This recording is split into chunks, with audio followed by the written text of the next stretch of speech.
Thank you very much for joining this broadcast. Starting us off tonight on Friday, Rwanda's National Women's Council, the National Youth Council and National Council of Persons with Disabilities all got new leaders at national level following elections. Much is expected of the newly elected leaders. For each of the councils, 7 individuals elected, 3 of whom make up the executive committee, and all members will serve for a period of 5 years. Sessionary begins our coverage tonight. In the Women's National Council, Belansil Nyirajambere was elected the national coordinator, Marie Chantal Ingabire as her deputy, and Karine Mutoni, a journalist at RBA, as the council's secretary. The National Council of Persons with Disabilities, Olive Mbabazi, is the coordinator, Norbert Ugwaneza, her deputy, and Philippe Ngirenhe as the secretary. At the National Youth Council, the new coordinator is Alodi Iradukunda. Francois Nyamaswa is her deputy, and Marie-Grace Dusenge the secretary. Much is expected of the newly elected leaders. We want them to focus on the problems that have persisted: female street hawkers, kids not going to school, and domestic violence. These are all issues they must address so that women and girls can develop.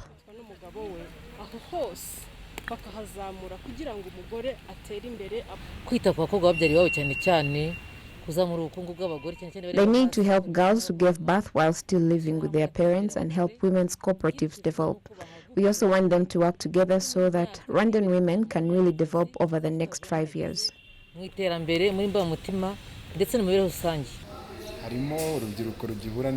There is still the problem of unwanted pregnancies among the youth and drug abuse cases that have proved a serious hindrance to youth development in general. There are many problems that youth face, but those that have completed their studies and those that are still in school. We want them to help us get jobs, because many young people are engaged in bad activities. People with disabilities should be elected to different positions, not just in the National Council of Persons with Disabilities. And people living with such disabilities should be assisted to eventually become financially independent. Those elected have vowed to work hard to address these and other issues, while officials from the National Electoral Commission have commended the way the elections were held. Everything went well, far better than in other elections, because no votes were invalidated. Those who cast their votes did so openly and elected the people they wanted to represent them, without being under pressure to elect any given individuals, and based on the campaigns of those standing for election. Those who were elected are certainly up to the task. For each of the councils, 7 individuals were elected, 3 of whom make up the executive committee, and all members will serve for a period of 5 years. We also bring you a statement from the Ministry of Health dated the 26th of November 2021, following a confirmation of a serious new COVID-19 variant first detected in Southern Africa. The Ministry of Health is reinstating the obligatory 24-hour quarantine in designated hotels at own expense for all persons arriving into Rwanda effective Sunday, the 28th of November 2021 at noon. The Ministry of Health calls on all, including vaccinated people, to strictly participate or practice, rather, COVID-19 preventive measures, including wearing of face masks properly at all times, ensuring maximum ventilation in indoor spaces, keeping doors and windows open as much as possible, avoiding crowded spaces and unnecessary social gatherings, maintaining physical distance at least 1 meter from others, and washing or sanitizing hands frequently. These measures are being taken to limit the spread of the new variant and to protect the gains Rwanda has made so far in managing the COVID-19 pandemic and reopening the economy. Additional measures will be announced in the coming days. Signed by Dr. Daniel Ngamije, the Minister of Health. Now let's stay on this very topic at a time when many countries around the world had started to have to have control over the coronavirus pandemic, South Africa's health minister announced on Thursday the discovery of a new coronavirus variant that appears to be spreading rapidly in parts of the country. The variant harbors a large number of mutations found in other variants, including Delta, and it seems to be spreading quickly across southern Africa. So many countries, of course, are racing to establish new measures, and Rwanda is no exception. Dr. Daniel Ngamije explains more about the measures to be taken. Take a look. About this new variant, it's a new COVID-19 variant with an acronym called Omicron. It's B11529. It's a cocktail of mutations, unfortunately, comprising mutation from previous known COVID-19 variant like Alpha and Delta variants, which is the bad news because having already those mutations, and in addition to that, this new variant, it has additional specific mutation for itself. In total, it counts 30 mutations, but 3 of them are subject for concerns. One of the mutation gives strong binding power of this virus to cells, which increase the capability of transmission. The transmissibility properties of this virus are very high, which is really bad because it means the infectiosity of this virus is too high, and we can see it from data that we collected from South Africa in Gauteng province, where positivity rate in 3 weeks went from 1% to 30% in that area. It means the virus is really subject for concern, and it's already qualified like a virus of concern by WHO this evening. Yeah. Is it possible that it could be already in Rwanda? I can't say yes because we need to test and sequence positive cases and see whether we have this variant. From now, we don't have those information. The virus is not only in Southern Africa parts, but also in some other countries, Hong Kong, Israel, and Belgium. Belgium, yes. So it means like it happened for Delta. Initially, people thought that it was only in India, but later on, it was found in several countries. So we'll still watch the situation and see what happens in the region, see whether this virus is there or not yet. Yeah. Well, given this new variant, many countries are now racing to bring up new measures. Some are even closing their borders to these African countries where the new variant is. Should we expect that in Rwanda, number one, closing the borders, or are there any particular specific measures that we are going to see with Rwanda? I think gradually we take measures to respond to the threat as it appears. So this is the way we used to proceed from the beginning of this pandemic, reasonably from the communique that was issued by the Minister of Health. We are reverse the previous measure of getting people from the airport to their house and get their result once they are already in their household. We are bringing back the quarantine measure. So starting Sunday at 12, this Sunday at 12, everybody landing at Kigali Airport will be quarantined for maximum 24 hours until he gets his results, PCR results, and then go home.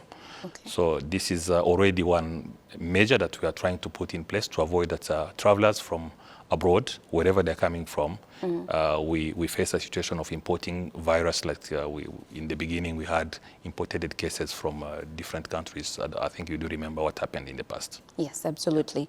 Well, like you had mentioned at the beginning, there is already a concern that this variant might evade immunity because it's a cocktail of so many mutations. Is there a concern that the vaccine might not be as effective to this new variant?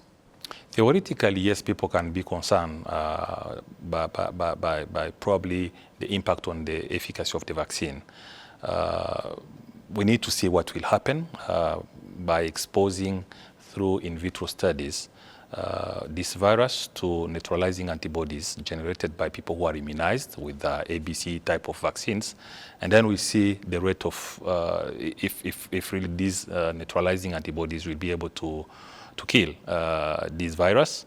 And then came with conclusion, whether saying that the efficacy of the vaccine is still the same, or there is like a reduction of the capacity, the efficacy of the vaccines for certain range, maybe from 95% to 80 or something like that. This will be known through in vitro studies that Institute of Researchers are already conducting, I'm sure. Okay, as we wind up, perhaps any message to the Rwandans that are watching us today, given this new variant?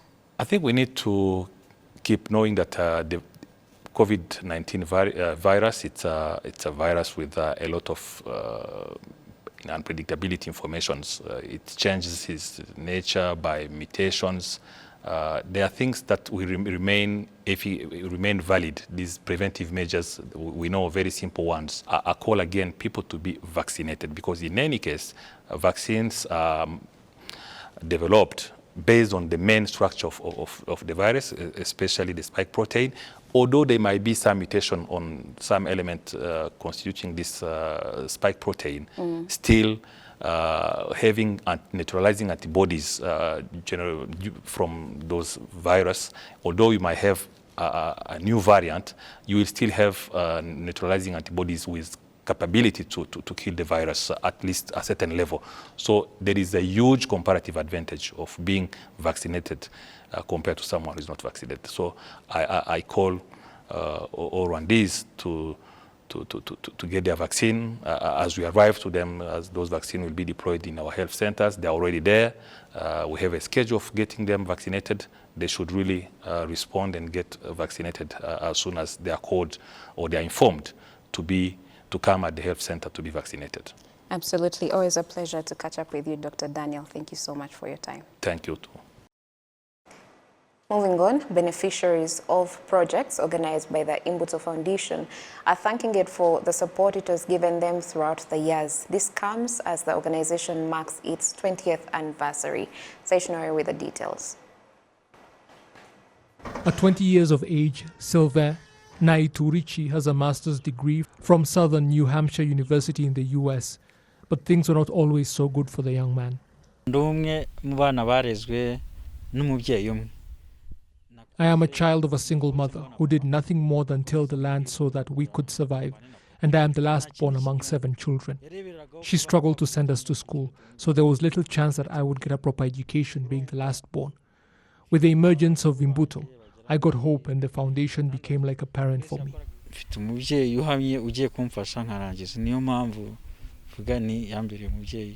Silva hails from Musanze district in the northern province and is among 10,241 young men and women whose high school education was paid for by the Imbuto Foundation over the years since 2002.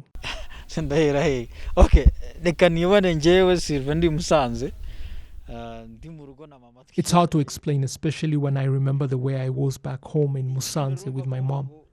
Hearing that I had been selected by the Imbuto Foundation, that was founded by Her Excellency Jeanette Kagame, the First Lady of the country, especially with the fact that my mother was just a simple farmer, not even the head of a settlement, was just unbelievable to me.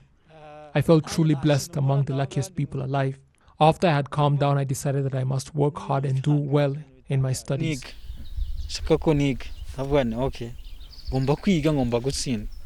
After graduating through Kepler Kigali, Sylvain started teaching at the school, a job he held from 2016 to 2020.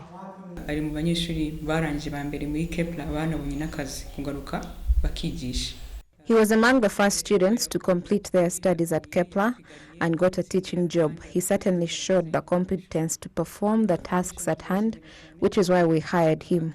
We certainly thank the Imbuto Foundation for its efforts over the last 20 years, and more than 20 of our students were assisted by the foundation. Sylvain was among the people who were in charge of following up on them, reminding them that their work must not be confined to just the university campus, encouraging them to go out into their surrounding neighborhoods, to tutor other students and mentor them, encouraging them to do well in their studies so they can help their country to continue developing.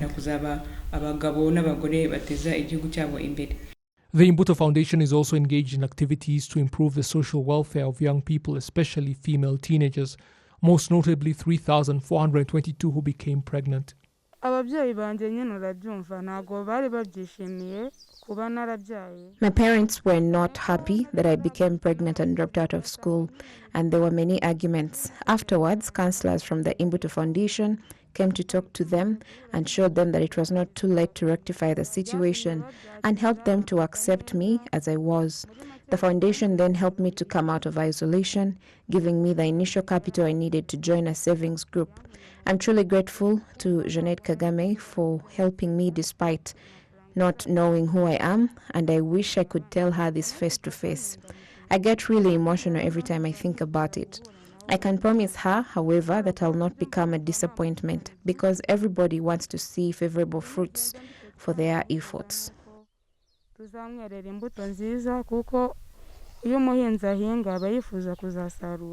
Indeed, the founder of the Imbuto Foundation has emphasized on numerous occasions that the youth are Rwanda's only hope for the future. I want to remind you, our children, boys and girls, that we look upon you as our future, that you will one day become the solutions of the problem this country faces, starting in the areas that you live. Work hard, increase your knowledge, and be exemplary for your age mates. The family unit is the foundation of the Rwandan society, which is why we have the responsibility of building it up with capable individuals, living well and secured. Formed back in 2001, the Protection and Care of Families Against HIV/AIDS, or PACFA, became the Imbuto Foundation in 2007 and has played a crucial role in helping Rwanda's health and education sectors to develop while boosting youth development as well, especially the girl child. The foundation will officially mark its 20th anniversary on Saturday. Togo's ombudsperson, Madame Daboya Awa Abdunana Amadou, who is currently visiting Rwanda, has said that African countries should emulate Rwanda's governance, including a plan to expose the assets of officials at various levels, as it would reduce the corruption and injustice. One of the reasons for the ombudsperson's visit to Rwanda is for her to witness firsthand the policy of declaring assets by officials from various levels. It's on that note that she asks other African countries to learn from Rwanda. Rwanda is a model in governance, especially in the fight against corruption and injustice, and that is what we should do as Africans. That is what will accelerate development and enable us build ourselves through our potential, our actions, and our work. Rwanda's Senate President, Dr. Augustine Iyamuremye, notes that while corruption and injustice do not completely disappear, the fact that various government officials declare their wealth helps to reduce the levels of corruption. When government officials and other people declare their wealth, it helps because there is nothing to hide. Everything is known, even those that would ideally be tempted to do so. We see everything in the lists, so declaring their assets definitely helps. In addition to visiting the Senate, the Togolese delegation will visit various institutions where they will exchange views on the development policies of the two countries.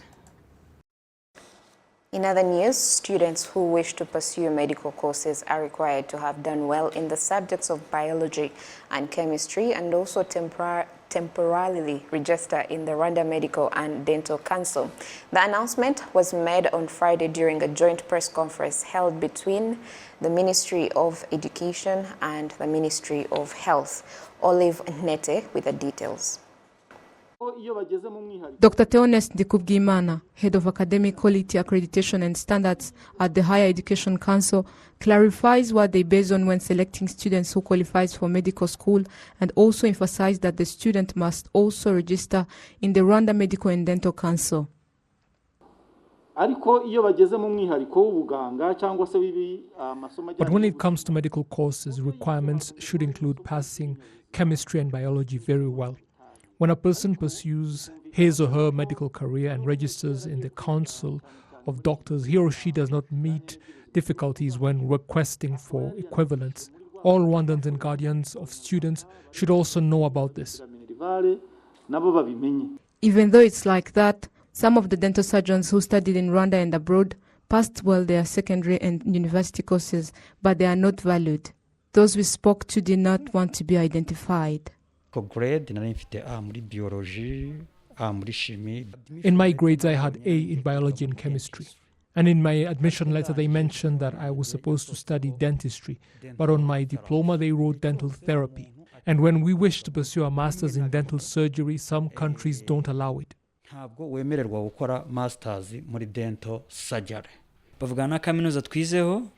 They talked with the universities and also gave us equivalents of studies in dental surgery, but RMDC refused the equivalents and told us to discuss the issue with the ministries of health and education.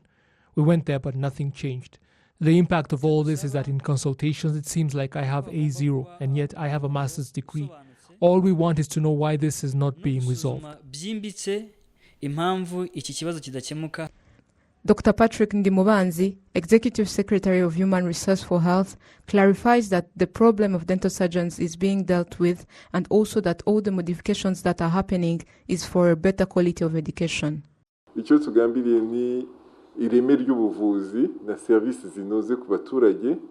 Our intention is giving quality medical services and professionalism.